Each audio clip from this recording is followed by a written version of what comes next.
Y se suma otro ministro de la Corte Suprema de Justicia a la inamovilidad. Se trata del ministro Gustavo Santander Danz. La decisión fue firmada por los integrantes de la Sala Constitucional de la máxima instancia judicial. En este caso, por sus pares, César Diesel, Manuel Ramírez Candia y Eugenio Jiménez Rolón. Con esta determinación, los 9 miembros de la Corte Suprema son inamovibles y dejarán el cargo recién a los 75 años de edad, siempre y cuando no sean sometidos a juicio político y sean destituidos.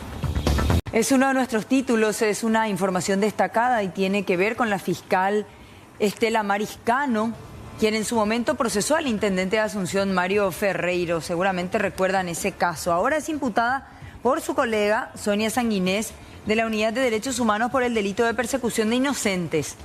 La causa se relaciona con el apriete que sufrió en su momento el empresario y estilista Ciro Paniello, quien fue coaccionado e incluso detenido para que llegue a un acuerdo con una persona específicamente. Este acto irregular habría sido con la venia de la fiscal Estela Mariscano, quien ahora es citada para su declaración. Fue con su autorización. O sea, ella fue participante activa de ese plan. En 5 días se finiquitó el caso. Es un curso práctico de cómo acelerar un proceso. Pero en el sentido, porque viste que muchos pueden decir de que le pueden aconsejar a las partes para que lleguen a un acuerdo, Aníbal, ¿verdad? Y evitar un caso penal que es engorroso, que es largo, que es costoso y que muchas veces, bueno, para la gente fiscal toma trabajo, por decirlo de alguna manera. No es que ella sugirió un acuerdo. No. Ordenó la prisión del italiano. Aceleró todo el proceso. Todo porque no quería el acuerdo. El italiano firmó el acuerdo conciliatorio, 778 millones de razones. Y 700. sí, estando preso, firmó el acuerdo y apenas se confirmó la firma del acuerdo, fue liberado. ¿Y cómo descubrieron todo eso? ¿Cómo descubrieron todo eso? ¿Qué cosa? ¿Por teléfono tenían mensajes? No, si está todo por escrito, todo. Sí, se inició como un proceso normal. Se inició como un proceso normal. O sea que otra vez, una de las tantas en el proceso en sí, todas las irregularidades. Una de las tantas irregularidades, por ejemplo, se presentó la denuncia contra el italiano.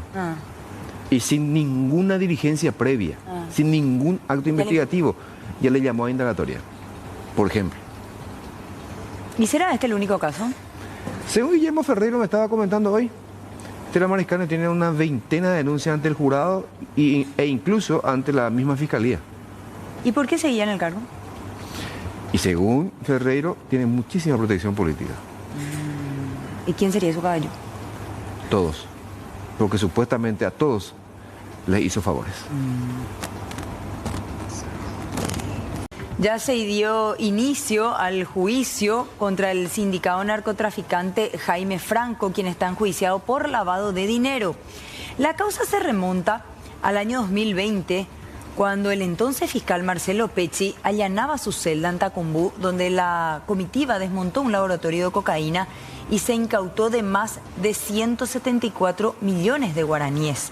También más de $12.000, cuyo origen lícito no pudo justificar. El Tribunal de Sentencia preside la jueza María Luz Martínez. El doctor Osmar Amarilla fue removido de la dirección del Hospital Ingavi tras una denuncia administrativa por presunto acoso laboral, donde habría intentado besar y manosear a una colega. Fue reemplazado por el doctor Edmundo Miguel Gómez Valdés. Mientras el IPS analiza la situación, Amarilla ya había enfrentado en el 2022 acusaciones similares que fueron desestimadas por falta de pruebas. Ya se dio inicio a la audiencia preliminar en la causa donde Miguel Ángel Servín, alias Celular, está acusado por lavado de dinero y asociación criminal, hechos vinculados al tráfico de drogas. La causa también involucra a la ex esposa, la expareja y otras 4 personas de su entorno, y quienes son sindicadas como testaferros en el esquema delictivo. La diligencia se tramita ante la jueza Rosarito Montanía.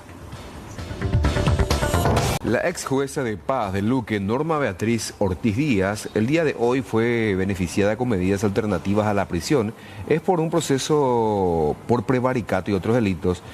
Y esta causa está a cargo del juez penal Nelson Romero a partir de la tramitación de juicios irregulares en el esquema de la mafia de los pagarés. Entre las medidas aplicadas, una fianza de 50 millones de guaraníes, la prohibición de salir del país y de comunicarse con las víctimas. El procesado ex intendente de Lambaré, Armando Gómez, recibió autorización judicial para concurrir ante la Fiscalía a prestar declaración testimonial. También para asistir a una consulta psicológica en la clínica 12 de junio del Instituto de Previsión Social. Gómez soporta proceso por lesión de confianza y está cumpliendo arresto domiciliario.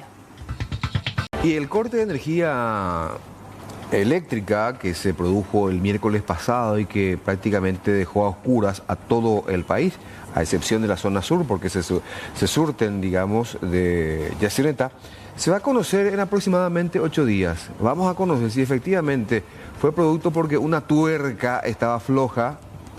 Vamos a conocer. Así dijo el presidente de la ANDE.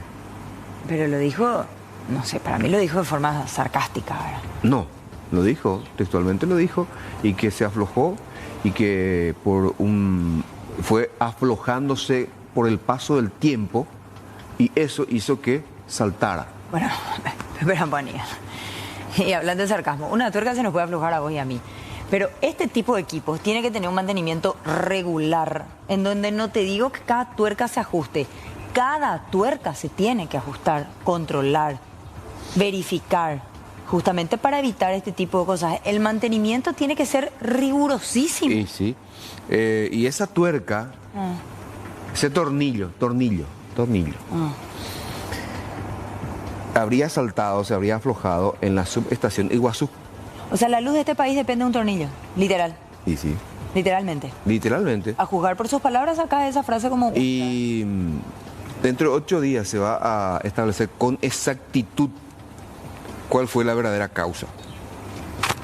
Pero hay cortes todavía en algunas zonas y bajas tensiones. Sí, baja tensión, lo que se sufre mucho.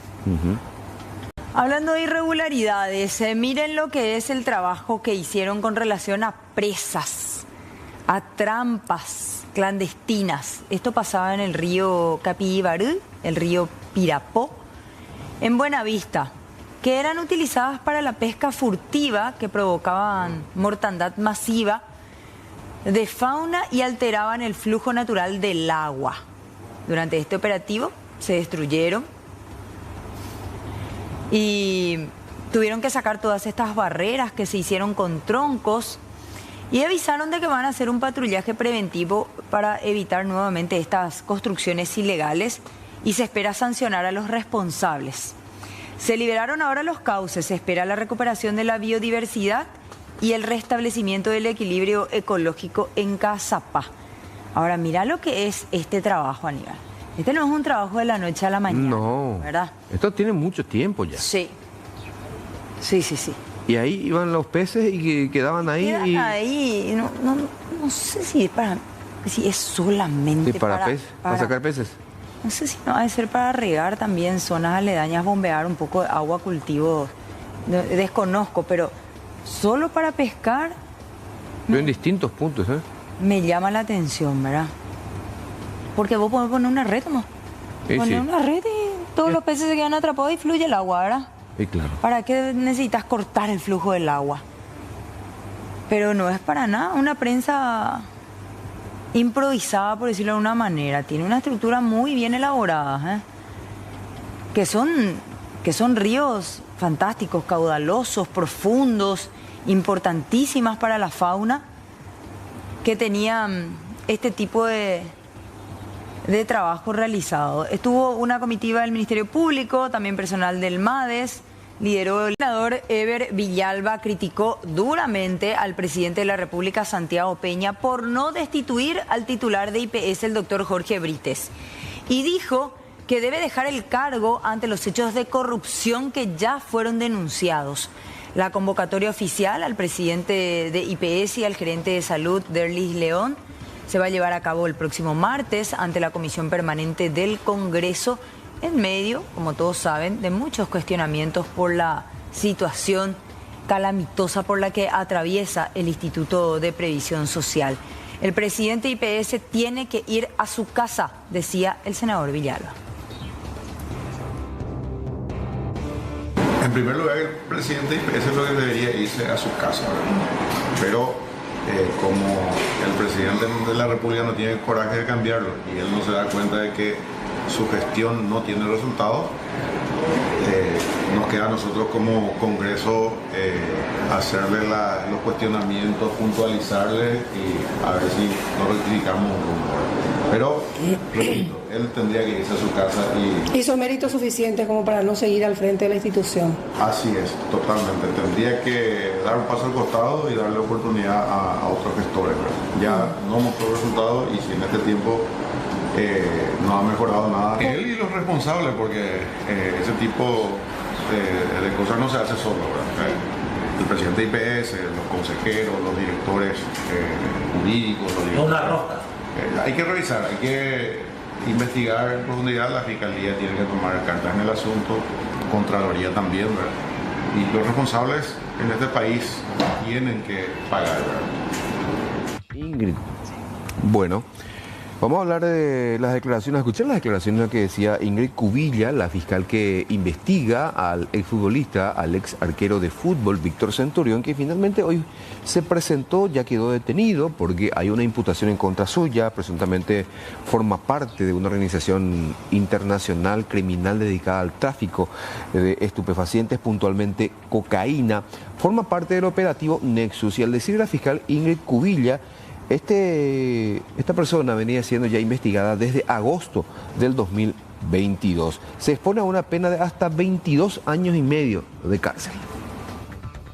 La figura, él vendría a ser como una suerte de imagen que se vendía a las organizaciones criminales que participaban de las negociaciones de compra y venta de sustancias. Se ha expuesto conversaciones en donde realmente los líderes de esta organización daban su consentimiento para que él se vaya, incluso hacían énfasis en que vendría bien de que él esté presente, puesto que su imagen o su influencia como el jugador o llevar una camiseta como tal, como obsequio o como un presente dentro de esas negociaciones era como una suerte de elemento que se utilizaba para las negociaciones. El periodo investigativo de Nexus realmente inició en mayo del 2022. Sin embargo, Víctor Centurión fue detectado aproximadamente allá por el mes de agosto de ese año en relación a las comunicaciones que fueron ingresando con otros objetivos de este. Política, sobre todo teniendo en cuenta las graves acusaciones en contra de su administración al frente de la Municipalidad de Asunción, Óscar Nenecho Rodríguez afirma que busca ser concejal para limpiar su nombre. El único que le va a defender a Nenecho es Nenecho mismo, ¿verdad? Entonces consideramos que teniendo un lugar en la Junta Municipal, absolutamente nadie, ninguno se va a atrever a querer cargar una mochila sobre mi espalda o a acusarme de algo, porque yo con documentos, con pruebas les voy a salir al paso y no voy a permitir que nadie pretenda justificar su inutilidad. ¿Por qué cuestionamos cuando Nenecho quiere candidatarse o cuando Nenecho dijo voy a ser o me voy a candidatar a concejal y no dijimos nada cuando Miguel Prieto, después de que yo haya dicho, yo dije quiero ser, voy a pelear y explotó, los opositores empezaron a decir lo que vos estás diciendo, ¿verdad? Empezaron a criticar, a juzgar. Pero ¿por qué cuando Miguel Prieto, posterior a lo que yo dije, mencionó eso, nadie dijo nada? Si vamos a irnos al caso y vamos a medir con la misma vara, Miguel Prieto está imputado, Nenecho también está imputado. Miguel Prieto fue destituido, Nenecho renunció. ¿Cuál es la diferencia entre Prieto y Nenecho? O sea que los opositores, dependiendo de el chancho de mi chiquero, entonces por eso sí y el otro no. ¿Te sentiste traicionado vos? Es que me traicionaron categórico. ¿Quién te traicionó? Y mira, como dijo Juan Gabriel. Muchas gracias, Mercedes. Y bueno, ocurrió esta madrugada a pocos metros nada más de la terminal de ómnibus de la ciudad de Asunción. Esta es la empresa afectada donde una vez más personas trabajadoras son víctimas de hechos de inseguridad. Una zona donde hay muchísimos locales de transporte de cargas y encomiendas. Y para hacer un breve resumen nada más, Eduardo, Aquí, enfrente nada más, estuvo un vehículo con 4 delincuentes en horas de la madrugada pescando para poder ingresar en este local donde se llevaron dinero en efectivo, además de golpear al funcionario de turno. Y atención, porque incluso llega posteriormente un camión que los sorprende aquí en el interior. Allí se dan disparos de arma de fuego en contra del camión, donde incluso estaban tanto funcionarios, el chofer como el copiloto, por llamarlo así. Estamos en compañía aquí del encargado de este local de transportadora, quien nos va a explicar un poquito acerca de cómo se dieron los hechos. El señor Derlis Sanabria. Derlis, ¿a qué hora empezó todo este calvario que vivieron esta madrugada? Hola, ¿qué tal? Buenas tardes. Sí, esta madrugada, a las 2:57 de la madrugada empezó el siniestro, vamos a decirle. Llegó el compañero, ese compañero estaba llegando del Chaco. Se bajó de su camión, metió su liquidación, que es para la parte administrativa, salió de acá de la puertita. ¿Tenemos una puertita para acá? Sí, tenemos una puertita, y sale por ahí, habla un poquitito ahí por teléfono, vuelve otra vez, viene y abre la persiana grande porque estaba llegando otro camión de Concepción, ¿cómo te voy a decir? Y ahí le atracan a mi compañero, ahí le aprietan. Vemos que lo echan en el suelo. Sí, le echan en el suelo, le arrastran hasta acá, le cuerpo tierra, luego le meten acá en la oficina. ¿Cómo entramos por ahí? Sí, claro que sí. Vamos a ingresar hasta la oficina administrativa de esta empresa, donde entraron estos delincuentes. Se le ve perfectamente a estos marginales. Y bueno, acá ellos ingresaron, ¿verdad? Ellos ingresaron acá, abrieron la caja, sacaron la liquidación que estaba ahí. Había liquidación en esa caja, había cosas de valor también de la compañera, por valor de 27 millones más o menos había. Vehículos personales. Sí, exactamente. Después abrieron la otra caja que tenemos allá, y tenemos en el escritorio también cajones, ¿verdad? Y acá atrás tenemos 2 muebles donde también abrieron todo. ¿Qué se llevaron en total más o menos? Y más o menos no tenemos todavía contabilizado. ¿Dinero en efectivo? Dinero en efectivo y los materiales acá de la compañera también, ¿verdad? Sí, exactamente, ella es. ¿Se puede hablar contigo sobre lo que pasó en este caso? ¿Vos tenías, qué tipo de artículos tenías vos acá? Yo soy vendedora también y tenía un estuche de joyas del valor de 27 millones. ¿Que vos vendías para hacer tu extra? Sí, así mismo es.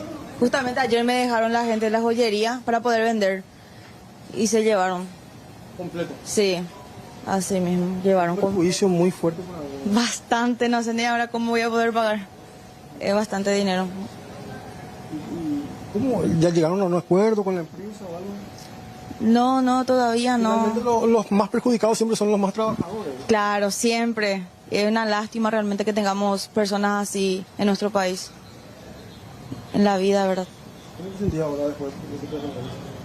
Me siento vacía, no sé. Me siento muy mal realmente porque tengo muchas cuentas que pagar y esto me perjudica muchísimo. Y era justamente un plus, un extra con el que vos estabas contando. Así mismo es. Yo vendo de todo un poco, gracias a los dueños que me dan esa oportunidad también de poder vender, ¿verdad?, mis productos para hacer mi extra. Bueno, terrible sinceramente, pero aquí no termina la situación, compañero. Vamos a salir un poquito de él para poder mostrar también el tema del camión. Agradeciendo también a la señora Eli por permitirnos entrar aquí hasta el local. Vamos a mostrarles porque el camión que llegó ya después de que estos delincuentes ingresaron hasta el local. Sí, el segundo camión que estaba viniendo de Concepción, más o menos paró acá, en esta distancia por ahí paró. Entrando, o sea, era su momento de llegar. Bueno, sí, era su momento de llegar. Los delincuentes ahí estaban. Salieron de la oficina, vieron que entró el camión acá, le atacaron y le empezaron a disparar. Muy agresivo fue el asalto en realidad. Se sorprendieron y decidieron disparar. Muy agresivo fue en realidad. Bastante luego. ¿Está el camión acá todavía? Sí, está acá. Sí, ese hoy viaja esta noche otra vez. Vamos a mostrar un poquito nada más el camión porque vemos en las imágenes de circuito cerrado que estos delincuentes disparan en varias ocasiones. ¿Enfrente? Sí, enfrente mismo está el... Vamos a mostrar lo que es frente de este camión donde fue atacado a tiros el vehículo en sí cuando estaba llegando en horas de la madrugada. Esto es en vivo ahora. Ya se hizo la denuncia correspondiente, ya la Policía Nacional está al tanto, gente de investigaciones, la Fiscalía. Y bueno, este es el camión transportadora que estaba llegando en el momento en que justamente estos delincuentes estaban atracando, estaban robando. Y estos delincuentes, al sorprenderse ante esta situación, deciden disparar. Creo que fue el último disparo que fue, porque empezaron a disparar por la puerta y no sé si erraron o qué. Lo que sí que los compañeros abren la puerta porque le hace abrir la puerta, ¿verdad? Y al salir el asaltante, da la vuelta acá por el frente del camión otra vez y hace un último disparo cuando la puerta ya estaba abierta. Creo que fue ese el disparo, ¿verdad? ¿Y de este camión llevaron algo? De este camión llevaron las pertenencias de mi compañero porque le hace abrir forzado la puerta porque empiezan a disparar y abre y le pide las pertenencias y le tira a mi compañero su mochila. ¿Personas heridas, lesionadas, aparte del funcionario que fue golpeado? Solamente el chofer, gracias a Dios, y no pasó a mayores en realidad. Vamos a salir un poquito atrás acá. Y bueno, esto ocurría esta madrugada, compañeros de la audiencia, terrible. La inseguridad que uno vive y esta vez le toca a gente trabajadora. Imagínense ustedes, este funcionario que estaba llegando, estaba entregando su liquidación, estaba haciendo el arqueo prácticamente, es recibido por estos delincuentes que ya estaban esperándolo. O sea, manejaban información precisa aparentemente del movimiento de la empresa. Exactamente, sabía dónde estaba todo en realidad. Parecía que conocían todo, cómo estaba todo ubicado. ¿Y mucho tiempo aparentemente estuvieron esperando? Estuvieron esperando, hacían vueltas, como vimos en el circuito cerrado, hacían vueltas y para la última vuelta ya vino acá enfrente, se quedó. Eran 4 personas, ¿verdad? 3 personas que se bajaron y un chofer que estaba esperando allá afuera. Y se bajaron, muy agresivo fue. Bastante, sí, la verdad. ¿Primera vez que la empresa es afectada? La verdad que sí, con este tipo de cosas sí, en realidad. Bueno, lamentable sinceramente lo que vivió esta familia, esta gente, los trabajadores también, y ojalá que estos delincuentes sean detenidos lo antes posible. Y si es que alguien ve o sospecha de algún tipo de situación que están ofreciendo estas joyas en maletín, que la pobre funcionaria perdió todo, es dinero de ella, es un dinero que ella ahora tiene que reponer 27 millones de guaraníes de artículos personales particulares que ella estaba ofreciendo. Lastimosamente estos delincuentes se llevaron y se apoderaron de esa platita extra que ella estaba intentando tener para poder pagar sus cuentas. Lamentable, sinceramente, lo que vive esta gente ante este episodio de violencia e inseguridad. Bueno, Jorge, muchas gracias. Acá estábamos comentando también con Aníbal que las imágenes, si bien son bastante nítidas, no sé si son suficientes como para poder identificar de verdad a alguno de ellos. No se ve mucho. Por eso, todos con capucha, con tapabocas, poco y nada levantan el rostro. Realmente la policía tiene mucho trabajo acá, pero esperemos que dé resultados la investigación. Por mediar la mañana de hoy se dio a conocer la información acerca de la liberación de Eber Francisco Silguero, este trabajador de estancia de 29 años que había sido tomado por un grupo armado en el establecimiento San Fernando de Capitambado. Según las autoridades, el hombre pudo contactarse con un familiar quien dio aviso a la policía sobre su liberación. Posteriormente se habría dado un enfrentamiento entre los agentes y el grupo criminal cuyos integrantes lograron huir. También se pudo incautar varias armas largas, mochilas y prendas de vestir en el lugar donde los criminales utilizaban como campamento. Se habría escapado de los mismos. Una vez que se tuvo esta información, personal antisecuestro se dirigió hasta el lugar donde se encontraban y desde allí ya en poder de los mismos resguardados. Está siendo en ese sentido llevado para una inspección médica y ya realizar las demás diligencias posteriormente. En principio, ¿qué dicen en cuanto a su estado de salud? ¿Cómo está físicamente, mentalmente después de lo que pasó?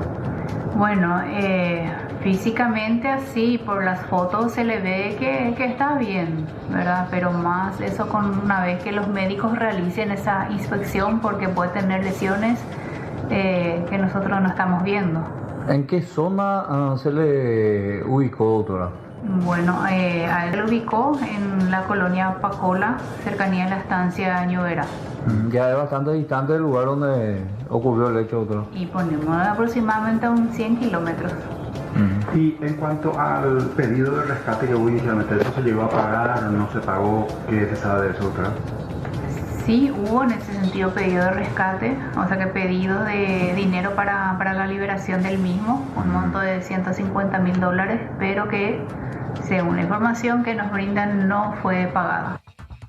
Recibí la llamada que se escapó y no sé, no tengo explicaciones. Fue... ¿A qué hora más o menos ustedes recibieron la llamada? A las 7. ¿Ya pudieron hablar con él? Sí, ya nos fuimos, nos acercamos, le abrazamos, sentimos que era él y no sé, sin explicación realmente. Salió en un retiro, pidió auxilio, que se nos llame, usó un celular ajeno. Se le llamó al instante al uniformado, se fue, se presentó. Según él tenía un poco de miedo de agarrarle porque también pues tenía una chaqueta de paraíso camuflado y bueno, y no sé. Comunicación con el señor Carlos Liceras, quien es responsable de Conaxar, porque esta institución reguladora de los juegos de azar hizo una importante intervención, Mercedes. ¿Cómo le va, señor Liceras? Buenas tardes. Muy buenas tardes, doctor Espínola, licenciada Mercedes y a la gran audiencia de ese prestigioso canal. Un gusto compartir con ustedes. Bueno, cuéntenos acerca de este operativo. ¿Se cancelaron, se anularon, se dieron de baja a numerosos sitios de juego de apuestas? Efectivamente, el día de hoy firmé la resolución 50 que ordena el bloqueo en la transmisión de sitios web clandestinos que estaban desarrollando la modalidad de juego online, de casinos online, y con esto estaban poniendo en riesgo la salud de menores de edad principalmente y de personas que sufren el flagelo de la ludopatía. Son cerca de 40 sitios web clandestinos que, por medio de denuncias de la APOJA, que es una asociación que nuclea a operadores de juegos de azar que tienen autorización del ente regulador, por medio igualmente de empresas individuales como Daruma San y Dexterity, son empresas que explotan la modalidad de casinos online, que tienen el permiso respectivo, tienen su inscripción ante el Ministerio de Economía y Finanzas, ante la DENIT, y tienen el permiso del ente regulador. Es decir, estas empresas que denunciaron la explotación clandestina pagan sus impuestos, sus tributos respectivos. Razón por la cual hemos hecho la investigación respectiva, los dictámenes correspondientes y el informe técnico, en donde me informan que son explotaciones clandestinas esas direcciones de sitios web y correos que teníamos a la vista. Razón por la cual firmé la resolución ordenando el bloqueo de esos sitios clandestinos en base al artículo 6, inciso P de la ley 7.438, que faculta al titular del ente regulador a ordenar el bloqueo en la transmisión de sitios web clandestinos. Ahora, don Liceras, ¿cuál es el procedimiento ahora? Reiteramos, todos online, no hay un casino físico. Entonces, se supone que a partir de ahora ya no se va a poder acceder a esas páginas. Enviamos oficios, licenciada Almada, al Centro Nacional de Computación, dependiente de la Universidad Nacional de Asunción. Ellos otorgan los dominios respectivos a los sitios web. Tienen que inmediatamente cancelar la transmisión. Igualmente, un oficio a la CONATEL. La CONATEL es el ente regulador que controla a los proveedores de Internet, a todas las empresas que proveen Internet en nuestro país. Lo mismo tiene que hacer el titular de la CONATEL, disponer una notificación a quienes estén prestando ese servicio a estas empresas y ordenar el bloqueo de la señal de Internet. Igualmente remitimos un oficio a la señora ministra de la CEPRELAT a los efectos de de iniciar la investigación respectiva conforme a la resolución 258/2020 de lucha contra el lavado de activos y financiamiento del terrorismo. Sí. Además, remitimos un oficio al señor director nacional de ingresos tributarios a los efectos de, con la tecnología que cuenta la DENIT, si es que se puede ubicar si estas empresas clandestina, estos delincuentes informáticos, si tienen RUC, Registro Único de Contribuyentes, entonces posterior a un sumario seguramente se les va a aplicar las sanciones más altas en materia tributaria. Y finalmente remitimos una denuncia a la Fiscalía General del Estado a los efectos de iniciar el proceso, identificar a él o los responsables y bueno, explotar clandestinamente juegos de azar en nuestro país no es una falta administrativa, es un hecho punible, conforme establece la ley 4716/12, artículo 17. Eso es lo que hemos hecho, licenciada, doctor Espínola, y amable audiencia.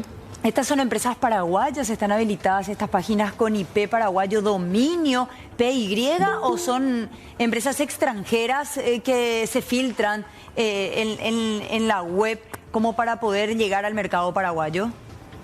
Podrían ser paraguayas y extranjeras también, señora. Justamente estamos trabajando con el Centro Nacional de Computación, tuvimos ya varias reuniones con la rectora incluso de la universidad y con el titular de la CONATEL a los efectos de ajustar una normativa que ordene o obligue a quienes explotan juegos de azar a tener el punto PI a los efectos de que la empresa que no tenga el punto PI definitivamente es una explotación clandestina. Entonces el jugador o apostador ya sabe que si no tiene el punto PI es una explotación clandestina. Estamos en ese proceso, ya hemos iniciado el año pasado las reuniones y bueno, en poco tiempo vamos a tener esa gran novedad. Pero estamos contentos porque esta es la segunda resolución que estoy firmando. El año pasado, en septiembre, si mal no recuerdo, he ordenado el bloqueo de 80 páginas web clandestinas. Esta es la segunda resolución. Y bueno, estamos avanzando, así como avanza la clandestinidad, nosotros estamos luchando frontalmente a los efectos de disminuir en gran parte en todo el territorio nacional, porque nos preocupa enormemente que niños y adolescentes acceden fácilmente por medio de sus dispositivos, de sus teléfonos móviles. Y es una lucha bastante, una situación bastante peligrosa, una lucha constante. Sí, totalmente. Y estamos muy preocupados por esta situación. ¿Y se sabe qué dinero, qué monto manejaban estas empresas como conglomerado, le digo yo, de apuestas clandestinas? ¿Cuánto es el negocio ilegal a través de la web de las apuestas? No puedo precisar eso, señora. Le puedo decir lo que una empresa legal factura al mes. Un casino online que explota regularmente esa actividad factura entre 50, 60, 70 mil millones de guaraníes al mes.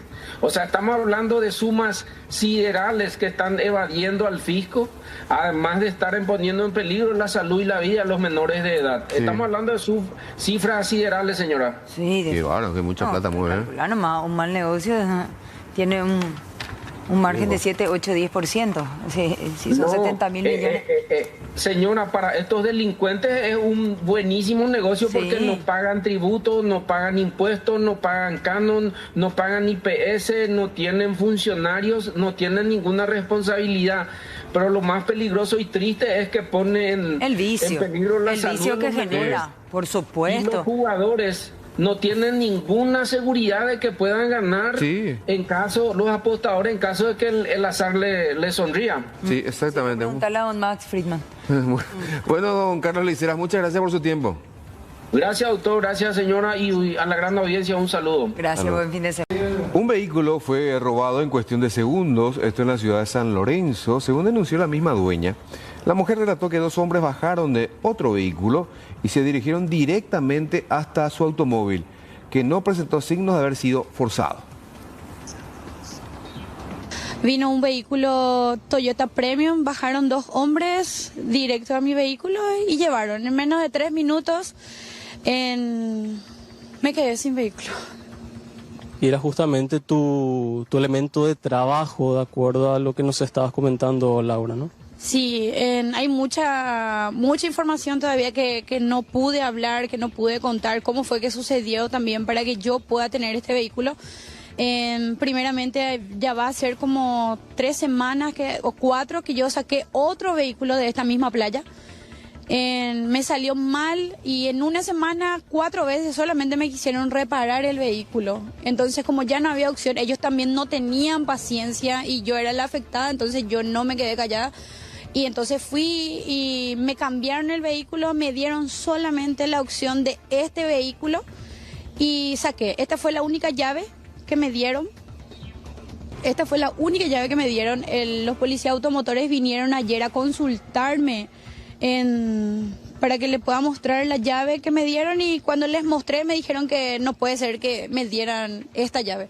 No tengo la llave que es del control del vehículo. A mí me dijeron en la playa, yo consulté y me dijeron que solamente este vehículo, que hay vehículos que solo traen así, que justamente el que me van a dar solo tiene este. Y en el video claramente se ve, por ejemplo, que realmente no se manipuló tanto el vehículo para llevar, fue demasiado rápido y todos estamos con derecho. Bueno, y por supuesto también tenemos la versión de los responsables de la playa de vehículos de donde esta mujer compró para su vehículo. En el momento en que ella nos avisó, nos pusimos a disposición, le ayudamos. La verdad que me llamó mucho la atención y me apenó mucho la forma en que se expresó de nosotros, siendo que en todo momento nosotros le brindamos una asistencia. Es más, antes que ella se vaya a hacer su denuncia, yo ya traté de hablar con algunos contactos de la policía para que pueda ir a ver si el vehículo seguía en el lugar donde marcaba el GPS, para no perder ese tiempo, ¿verdad? Ella me avisó a las 9:28 que se le robó el vehículo, así como en el contrato privado dice que nosotros le ponemos un sistema de GPS, porque es un vehículo financiado, ¿verdad? Vendemos un vehículo financiado con entrega baja. Entonces, el sistema de GPS que nosotros usamos en la empresa es para resguardo de nuestro capital operativo. Como en el contrato dice que la empresa le va a facilitar la información del GPS en el caso de hurto o extravío del vehículo, fue lo primero que hice, ¿verdad? Ella manifiesta que demasiado rápido le pasé la información y bueno, esa es mi obligación, como figura en el contrato privado, esa es mi obligación, ¿verdad? Porque si tardo va a ser porque tardo. Entonces es mi obligación, ¿verdad? Yo le pasé todo, le pasé a la gente de la policía, se fueron, vieron que arrancaron el GPS y tiraron hacia J. Augusto Saldívar. Nosotros nos fuimos a la comisaría porque ella manifestó de que los documentos del vehículo, se fue todo dentro del vehículo. Hicimos también constar de que nosotros le vendimos ese vehículo a ella para que ella pueda seguir con el proceso de su denuncia, ¿verdad? Hoy se dieron a conocer números sumamente interesantes, por eso queremos hablar con la ministra de Trabajo, Empleo y Seguridad Social. Ministra Mónica Recalde, ¿cómo le va? Buenas tardes. Muy buenas tardes, ¿cómo estás, Mercedes? Un gusto saludarte a vos y a toda la audiencia. Aquí junto a Aníbal Espínola hablábamos de estos números que tienen que ver con el empleo, de aquellos puestos que se ocuparon de un tiempo a esta parte y de lo mucho que eso favorece al crecimiento nacional. ¿Nos puede contar la estadística de los últimos 4 meses del año pasado, que yo me imagino es el dato más reciente, ¿verdad? Porque este año acaba de arrancar. Sí, asimismo el INE publicó esta mañana los datos del último trimestre del año 2025 y así como mencionás son bastante alentadores, porque ¿qué es lo que quiere la gente? ¿Qué es lo que primero pide? Es trabajo, un sustento para su familia, y nosotros hoy tuvimos el privilegio de anunciar esto, de que ya alcanzamos los 242.000 ocupaciones generadas en todo el periodo de gobierno. Esto significa que más paraguayos consiguieron un empleo y principalmente que esto tiene rostro de mujer, ¿verdad? Porque tanto como los trimestres anteriores se da una mayor participación de mujeres que entran al mercado de trabajo y que consiguen este sustento para sus familias. ¿En qué rubros, ministra? ¿En qué rubros principalmente se destaca la mujer consiguiendo trabajo? Se destaca principalmente en el sector terciario, en el sector de la construcción, en el sector de comercios, restaurantes y servicios, y también en servicios personales, ¿verdad? Donde la mujer tuvo una participación muy importante. Estamos hablando de casi 56.000 mujeres que se incorporaron en el último trimestre del año pasado, pero también fueron unas protagonistas del crecimiento de la desocupación, del total de personas que pasaron de la desocupación, que nuestra tasa quedó en 3.6% histórico, por cierto, el 80% de las salidas de la desocupación a la ocupación se dio por el traspaso de mujeres al mercado de trabajo. ¿Y cuál es el salario promedio de este grupo en particular de mujeres que entraron al mercado laboral en los últimos meses? Cuando hablamos de mercado laboral, el ingreso promedio del sector asalariado privado formal, ¿verdad? Estamos hablando de alrededor de 3,5 millones de guaraníes aproximadamente, de acuerdo a los datos que tenemos de la encuesta permanente de hogares y también de los registros de IPS.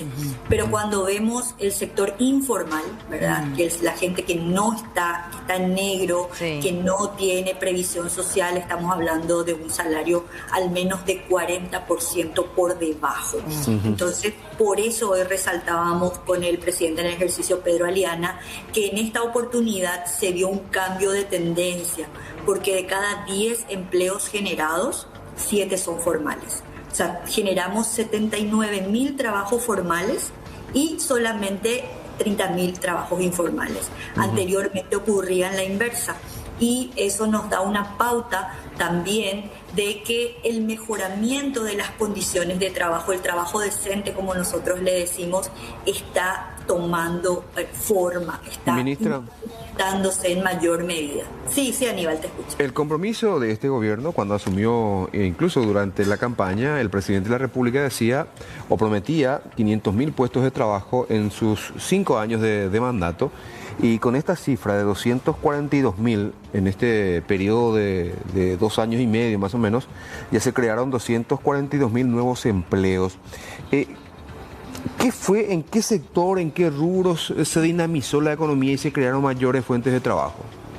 Bueno, en esto, si tomamos en cuenta toda la serie 2023 hasta 2025, hasta el último trimestre que estuvimos analizando, se crearon mayoritariamente empleos en el sector terciario. El sector comercio, servicios, restaurantes fue el impulsor principal, seguido por la industria. Estos dos sectores, ¿verdad? El sector secundario, industria, y el sector terciario en comercio, servicios y restaurantes, fueron los que impulsaron. Pero un punto importante es que cuando la industria capta mayor cantidad de mano de obra, quiere decir que hay ese crecimiento económico efectivo. ¿Por qué? Porque en la industria se pagan mejores salarios. Si crece la industria, crecen también los salarios, hay mayor estabilidad en el empleo y también otro aspecto importante, hay mayor cualificación laboral, porque las industrias requieren eso. Entonces, todos estos 2 años que vinimos fomentando tanto la formación y capacitación, esa gente fue absorbida principalmente por la industria, ¿verdad? En los segmentos principales, que hay que destacar también la localización, ¿verdad? ¿Dónde están esas industrias? Porque de repente dice, ¿dónde está generando empleo en las industrias? Centrales, punto principal, Alto Paraná también, Caaguazú también es muy importante, Cordillera, el Chaco, son lugares donde se han instalado mayoritariamente industrias y ha absorbido justamente la mayor demanda de mercado de trabajo. Pero esto va a continuar teniendo una dinámica, como les había dicho, hacia la asalarización. Porque otra cuestión es que el trabajador cuenta propia creció, sí, es cierto, en 30.000, pero creció en menor medida que la gente que entra a trabajar en relación de dependencia, que recibe un salario y tiene un empleo más estable. Y a este ritmo puede decirse que este gobierno cumplirá su promesa de alcanzar los 500.000 puestos laborales. Nosotros tenemos unas perspectivas bastante positivas para el término del año 2028. Consideramos que si la coyuntura económica, que tiene una perspectiva positiva otra vez para el 2026, con un crecimiento ya por encima del 4%, y también la mayor cantidad de empresas que ya están gestionando su instalación en el país, nosotros consideramos que sí vamos a alcanzar nuestra meta para el año 2028. Es más, decía hoy Javier Jiménez, el ministro del jefe de gabinete, que incluso podríamos sobrepasar eso, ¿verdad? Pero nuestras tendencias, y esto que ocurrió en el año 2025, si se mantiene con 125.000 empleos creados solamente en un periodo, en un año, si eso se mantiene, nosotros llegamos a nuestra meta. Ante estos números desafiantes 2026. Y esta información nos llega desde el sur del país, donde usuarios de distintos barrios se quedaron sin el servicio de energía eléctrica, como también con problemas del suministro tras el temporal del día de ayer. La ANDE explicó las situaciones más reiterativas y pidió paciencia.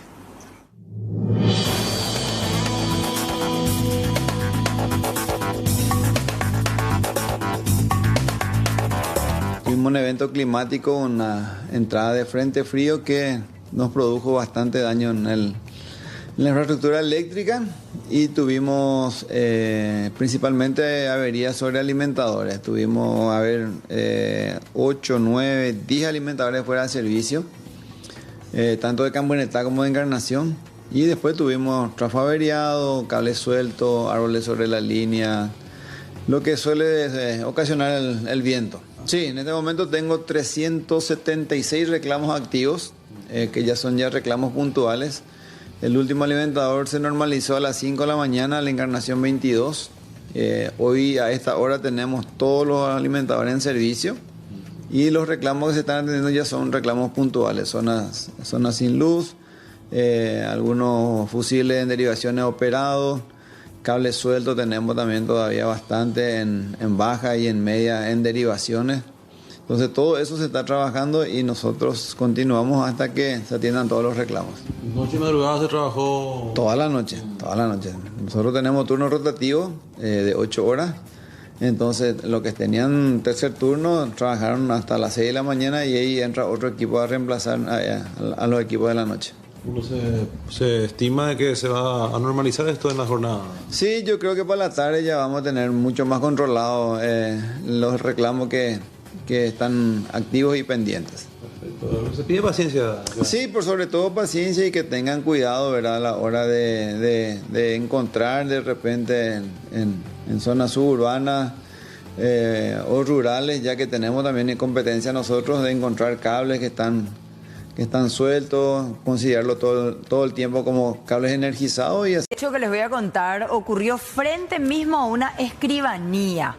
Estacionó el vehículo ahí, este hombre se fue hasta el lugar porque iba a hacer un contrato privado de compra y venta de un vehículo. Las imágenes de circuito cerrado son elocuentes. Se ve a otro hombre abrir la puerta trasera del rodado y llevarse una riñonera. ¿Saben cuánta plata había en la riñonera? 38 millones de guaraníes y 2.000 reales. Después, por supuesto, se da la fuga. Continúa este hombre con paradero desconocido.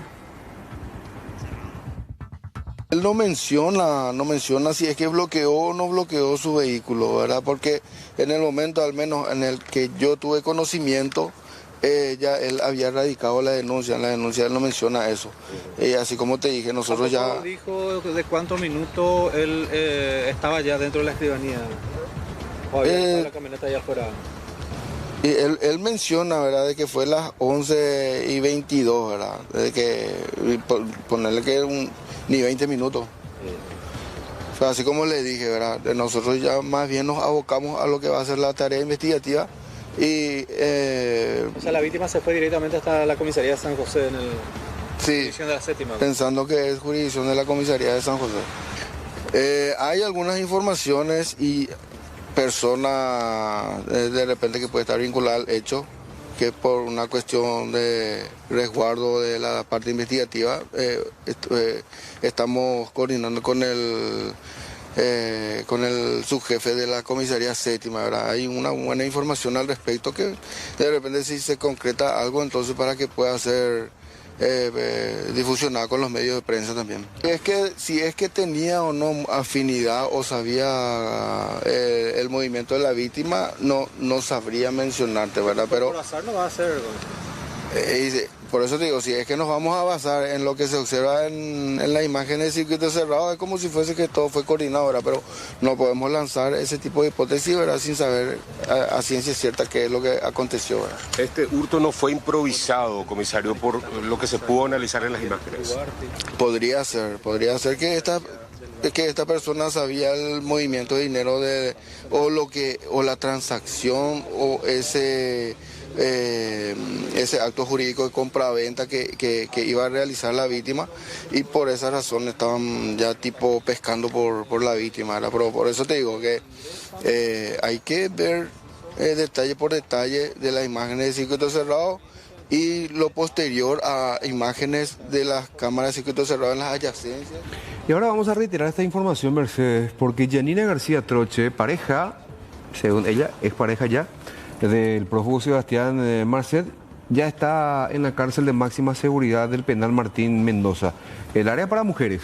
Esto por disposición de la jueza Rosarito Montanía. Permanecerá aislada con régimen especial en una celda individual, limitándose el contacto con personal penitenciario y visitas solo de abogados y familiares directos. O sea que ella va a estar sola en una celda. Sí, como están todos. Parecido a lo de... de Mingue Guazú también. A lo de Tío Rico, sí. Rotela, que salen 1 hora al día al patio, solos también, sí. Después vuelven. Y bueno, y las visitas, sí, son limitadas, ¿verdad? Ahora, ¿por qué se hizo el traslado? Supuestamente, de hecho que los abogados venían solicitando, y el argumento es que ahora las condiciones están dadas, que sí se ofrece la garantía suficiente como para que una persona de su perfil esté recluida en ese sitio. O sea, hay seguridad, supuestamente. Hay que ver. Diego también, ¿verdad? Este fin de semana... Te contamos nosotros primero las novedades, ¿verdad? Favor, adelante. Invertimos ahora los roles, pero este fin de semana se va a dar la encuesta por parte de los miembros de la oposición.